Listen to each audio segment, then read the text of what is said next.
Ya, jumpa lagi saudaraku dengan saya. Kita masih membahas pengajaran daripada Erastus Sabdono. Sekitar tahun 2019, ya, ada suatu pengajarannya yang juga cukup menghebohkan pada waktu itu. Dia bercerita bahwa dia bermimpi, dan dalam mimpi itu dia menikah dengan seorang wanita yang sangat cantik dan agung. Betapa mengagumkannya wanita itu. Kemudian wanita itu menjadi istrinya, dan dia bercumbu dengan wanita itu dalam mimpinya. Di dalam mimpi itu, saudaraku, saya punya istri. Wanita yang sangat cantik. Kecantikannya pun saya masih bisa rasa waktu bangun. Begitu agung. Dia lebih tinggi dari saya. Tapi dia sekaligus seperti ibu. Dalam mimpi itu ada istri saya juga. Ada anak-anak saya. Ada orang-orang. Tapi saya ingat ada istri saya. Tapi istri saya yang satu ini. Sampai saya berpikir di mimpi itu, bagaimana aku bisa menikah dengan wanita seagung ini, secantik ini. Dia sempat peluk, bercumbu dengan saya, lalu seperti kurang nyaman. Jadi kayak masih kurang kamu. Saya ingat sekali bagaimana dia memeluk anak, itu anak kita kata dia. Pokoknya ini anak saya dengan dia. Tapi di kepalanya itu bonyok, diperban, seperti ada yang keluar.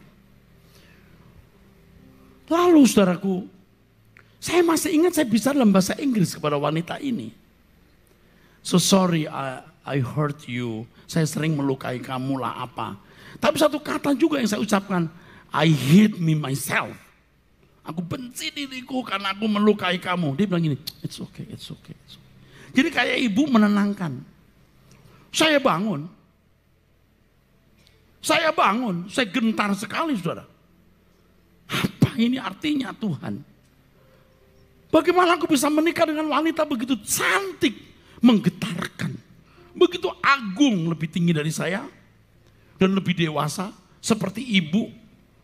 Saya berdoa, saya tanya, Tuhan ini apa maksudnya? Saya diam, lalu ada suara di hati saya. Kamu tadi siang baru baca bahwa Roh Kudus itu gendernya feminin. Di Alkitab itu kan ada gender, saudara. Seperti bahasa Perancis kalau meja itu laki, kursi itu wanita misalnya. Ini Roh Kudus gendernya feminin. Ya, dan ternyata wanita itu adalah Roh Kudus. Jadi Pak Erastus Sabdono dalam mimpi itu menikah dengan Roh Kudus, bercumbu dengan Roh Kudus, dan hasil pernikahan dengan wanita itu yang adalah Roh Kudus itu melahirkan anak-anak rohani. Kemudian itu dijadikan suatu materi khotbah pengajaran kepada jemaat yang diupload di YouTube. Ya saudaraku. Nah, di sini saya ingin ingatkan Bapak Ibu Saudara sekalian bahwa memang di dalam Alkitab itu kadang-kadang Tuhan berbicara kepada umatnya atau para nabi melalui mimpi. Tetapi setiap mimpi yang dari Tuhan tidak boleh bertentangan dengan firman Tuhan. Itu yang pertama. Yang kedua, ya, mimpi itu juga kadang-kadang akibat daripada kata orang bunga tidur. Ya, dan Alkitab juga mengatakan hal itu di dalam Pengkhotbah pasal 5 ayat 2. Karena sebagaimana mimpi disebabkan oleh banyak kesibukan, demikianlah pula percakapan bodoh disebabkan oleh banyak perkataan. Jadi mimpi bisa disebabkan karena banyak kesibukan. Secara psikologis, kalau seseorang memikirkan hal tertentu sepanjang hari itu atau sebelum dia tidur, ada potensi bisa terbawa dalam mimpi. Sehingga tidak selalu mimpi itu sesuatu pesan yang rohani dari Tuhan yang bisa dijadikan dasar fondasi untuk mengajar kepada jemaat. Jangan-jangan itu bunga tidur, atau akibat kesibukan atau kelelahan, atau sesuatu yang dipikirkan begitu rupa sepanjang hari dan terbawa sampai sebelum tidur dan akhirnya masuk dalam mimpi, alam bawah sadar. Ya, maka itu tidak boleh dijadikan doktrin dasar untuk berkhotbah atau mengajar.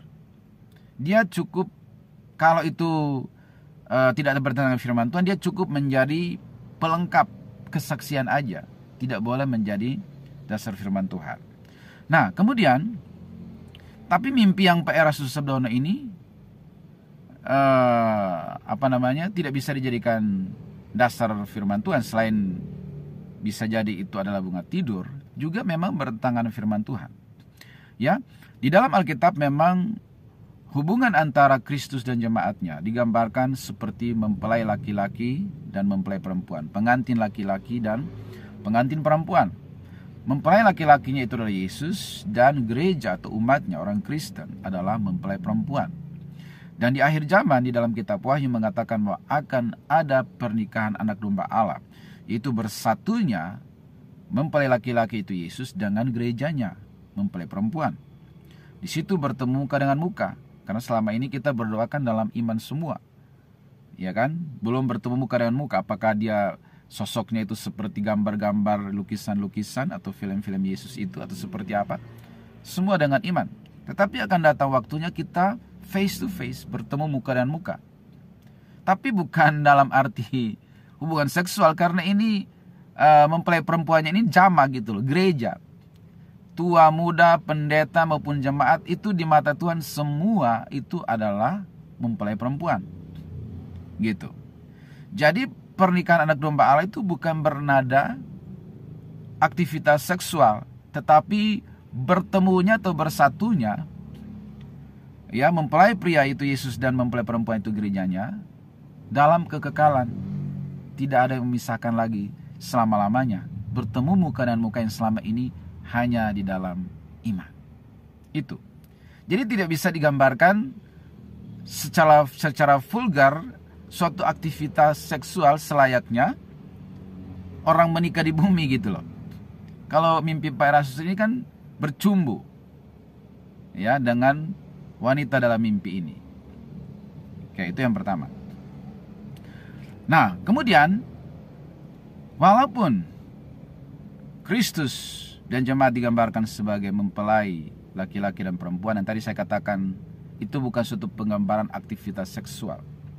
Ya, yang kedua adalah bahwa biasanya yang mempelai perempuannya itu gereja, jemaat. Jadi kalau dalam mimpi itu harusnya Pak Erastus itulah mempelai perempuan. Roh Kudus itu yang mempelai pria gitu loh. Tapi ini terbalik kan? Roh Kudus jadi wanita cantik, perempuan yang cantik. Pak Erastus jadi prianya, terbalik penggambarannya, tidak alkitabiah. Ya. Jadi mimpi tidak bisa dijadikan doktrin ajaran, ya, yang bisa dipegang. Ya. Jadi hati-hati.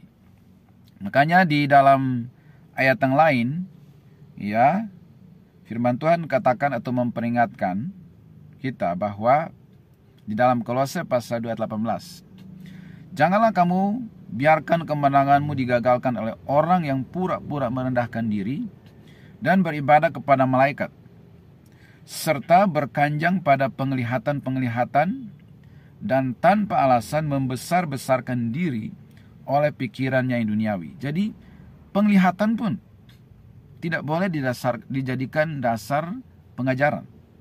Yang dikatakan jangan berkanjang kepada penglihatan-penglihatan.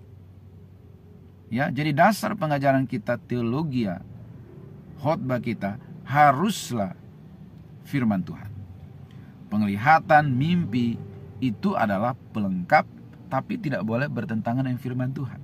Itu rulesnya begitu, supaya tidak menyimpang atau tersesat. Semoga bermanfaat. God bless.